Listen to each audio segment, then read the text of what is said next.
Welcome and hello from Geordieland 1892. I went a bit missing at the weekend. I've been travelling around. I've had quite a lot to do, and I was up in the mountains of Italy at the weekend, then back to Rome, and then now I am in Tyneside. I'm back in Gateshead, back AM, and I'm going to be doing quite a few videos when I'm back.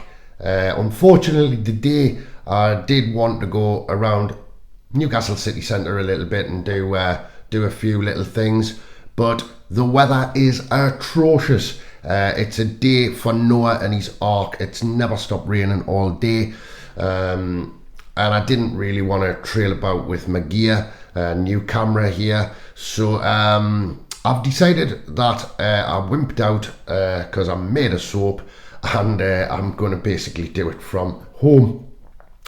Now, Newcastle have played 2 games in 4 days, and 4 points in 4 days for Newcastle. I had high expectations that maybe we were going to get a win at Manchester United, but the draw will do me. A 0-0 draw done me for that. It was a strange game, wasn't it, really? Obviously, last night we played Everton and we got all 3 points there. But Sunday saw Newcastle, they battled really, really hard against Man United team down there at Old Trafford. Callum Wilson should have had a penalty really nailed on for me. Should have had a penalty right near the start of the game. That would have changed everything. I think they might have buckled a bit if we had scored that early. But like I say, he swears it was a penalty. When you see the replay, I mean, it's nailed on. But what do you expect? You never get penalties at Old Trafford, do you? It's just the way it is. But Joe Linton did go close. I mean, rattling the woodwork twice in literally seconds. He should have scored really, especially on the rebound. But it didn't happen. But let's say that it was, if I dare say it, that it was a game of 2 halves. Newcastle did play very well in the first half, with them sort of waking up at the end of the second half. The second half itself, I thought Man United's possession was massive.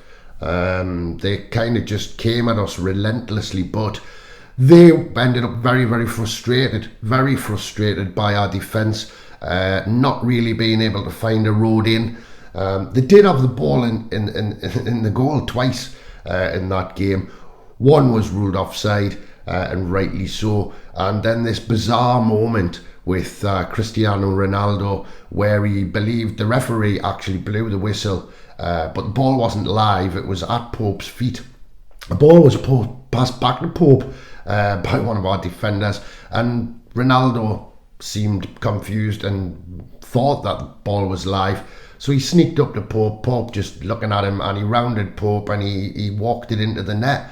And the Manchester United team thought they had scored. They were all celebrating, and but Pope hadn't even taken the free kick. Idiots. And it landed them in a lot of hot water. I think they got fined for that. But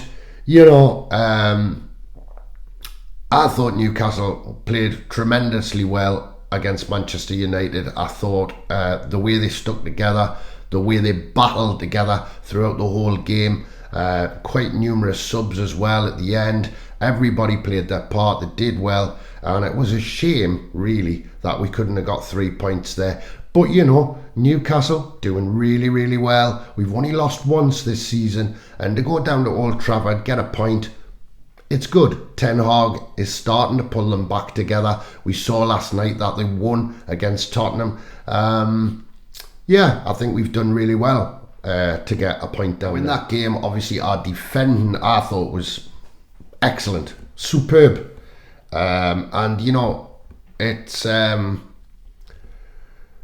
It's amazing because Newcastle United have now the best defensive record in the Premier League. It's never been our strong point in past years, has it? But hey, they're working as a team, they're grafting, and it's fantastic. Now, the Man United game, to be fair, was a game that was plagued by, a Maria of contentious decisions. You know, it's always kind of like that down there, isn't it? When they don't get their way. I mean, there was a lot of diving going on as well, and it was quite pathetic. But it just showed their frustrations at not being able to break us down. They did go quite close right at the end. A couple of times, Rashford, who came on as sub, he did go quite close. But like I say, I thought Newcastle did a brilliant job on Sunday. Now let's move on to last night's game against Everton at St James's Park. So Newcastle getting all 3 points last night against Everton. It was a bit of a dogged game. It wasn't the prettiest game to watch. There were moments of absolute brilliance from Newcastle, I have to say. Some of the passing, some of the movement was incredible. But Everton, seemed to break that kind of fluidity down at times. I think we were playing a bit too deep as well last night, quite a bit of the time, which allowed them, to get quite a bit of possession, really. I mean, the stats for that game last night are quite incredible, really. I mean, Newcastle obviously won 1-0. We know that, but, we did have 16 shots to their 1. And shots on target, we had 4 and they had none. They had no shots on target. So quite incredible. But when you look at the possession, we had 49%, they had 51. So pretty even there. But passes, 392 for Newcastle and 412 for them. And the pass accuracy was pretty much the same, 76%. But, Everton did have a lot of possession. But to be honest, to no avail. They didn't really bother us, to be fair. And, that's what you've got to do. You've got to get the ball in the net, haven't you? It's not about possession. I suppose back against Crystal Palace, when we were denied that goal by VAR, still fuming about that. It was all us, possession, but we just couldn't get the final ball and we couldn't get it in the net. We couldn't score. Now, last night, Jacob Murphy, coming close, right from the goal, really, right from the start. A spectacular shot, bend into the top corner as we thought, but it just went over. Obviously, the return of Little Arms Pickford was he was back for Everton playing last night. He absolutely hates playing at St James's Park. Obviously, for people who don't know, who watch this, he is from Sunderland, and we give him a hard time up there. But last night, in the end, Newcastle's goal was an unbelievable move, and it was all actually, it kind of started from Murphy, a ball that came from Trippier actually, but Murphy heading it back into the 18-yard box. Joe Linton playing a ball out from the middle of the box there, out to Bruno, who plays it beautiful, wide ball, and sets Mickey up, and he just leans into it, and he bends this superb ball into the top corner. It was a sublime goal by Miggy. His confidence must be just booming at the minute when some of the goals he scored this season, fantastic. But he gave Pickford absolutely no chance. He was just flying through the air. He was never going to get it. And it was an absolutely fantastic goal. Now, as the game went on, Newcastle, they really did. They had lots and lots of chances to nail it, to finish it, to wind it up. Bruno came so close with a lovely strike. It was a 5 to 10 minute period where Newcastle could have been out of sight. It didn't happen. It just wouldn't go in. But you start to worry, don't you? You've missed those chances, and I kept thinking, are these going to sneak one back? You start to panic a bit. But it wasn't to be for them. I have to say, Everton players, for me, spent more time on the floor whinging, crying for yellow cards, crying for fouls, and they were also a bit filthy at times as well. Anthony Gordon, who we tried to buy in the last transfer window, I was just shocked at him last night. Dan Burn basically didn't touch him, but he goes down in the box and he's claiming for a penalty, and he just basically threw his toys out of the pram like a spoilt brat, and all the language that was coming out of his mouth, it was plain to see. I noticed that he didn't really go, and he wasn't obscene to Dan Burn.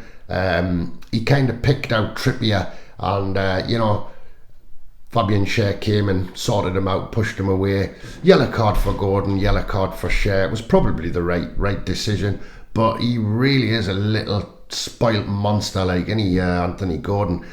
So really, I hope we don't ever see him at Newcastle United, because I don't like him. I really don't like him. Is he one of them players that you would like if he played for you? I really don't know. But he just went on like a spoiled child. Pathetic, really. Right, so Newcastle United, 4 points in 2 games in 4 days, literally, and 6th in the league. A marvellous achievement so far this season. We've only lost 1 game, and that we're cheated out of that at Liverpool, in my opinion. It should have been a 100% record at this point. That's what I believe. We go to London on Sunday coming. We'll be playing at the Tottenham Hotspur Stadium, and we'll be taking on Spurs. Antonio Conte's Spurs. Looking forward to that, because I really do believe that Newcastle can get 3 points out of that. I really do. I think it'll be a really good game, and I do believe that. I don't know whether ASM will be back in contention for that game. I really don't. It did say that his return date could be for this Sunday, but it might be too early. I don't know. They maybe don't want another setback. I think it would be nice to see John Joe Shelby at the weekend. Give him a run out. That way Bruno can get a bit further up the pitch, in my opinion. I keep saying it. I do like the fact that maybe, Shelby could come back for that game. But I will talk about that game closer to the game. But this was just basically a week in Geordieland, and I am in Geordieland, and I'm very, very happy to be back. It's great. Couldn't get a ticket for the match last night. They're like gold dust, absolute gold dust. But I did see, I don't live far from the ground on the other side of the Tyne, and I did see the traffic trying to get over into Newcastle last night for the game, and it was unbelievable. I did watch it in my favourite club on Tyneside, the Dunstan Excelsior Social Club. So I was down there with my mates last night, and it was brilliant. I do want to give out a little shout out. I'm going to give a shout out to the Italy Mags, who coming this weekend are having a little bit of a do. Unfortunately, lads, I couldn't make it. Obviously, I'm here in Newcastle. There was reasons I had to come back. So I hope you have a fantastic shindig at the weekend. I also wanted to mention a lovely guy who I met, a taxi driver who gave us a lift, a fare from basically the other side of the water. And I do believe his name is Nadim. I do believe it is Nadim. I hope I got that right. But anyway, all the best to you, mate. That was really good. We had a good conversation, and all the best to you. And thanks for subscribing, by the way. While we're on the subject of subscribing, please remember to like the video if you like it. Please remember to subscribe. Helps the channel massively. Obviously, I will be doing lots of other videos when I'm back. And I will be around the streets and around the town, and I'm going to get some good interviews as well. So keep watching, and from Keeper, me, here on Geordieland 1892, all the best, and ciao for now.